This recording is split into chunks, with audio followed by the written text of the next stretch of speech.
So I just adjusted the valves on the intake and exhaust, hoping it would fix that sound I've been hearing, but it did not.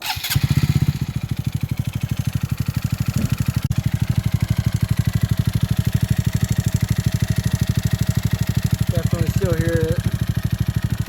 Might have to open it up, but I don't think I'm gonna have time to do that today. But it's pretty loud.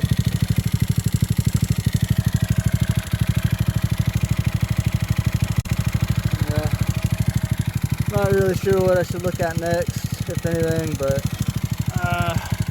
take any type of suggestions. That shit's pretty loud. I don't know. A lot of ticking, not so much knocking.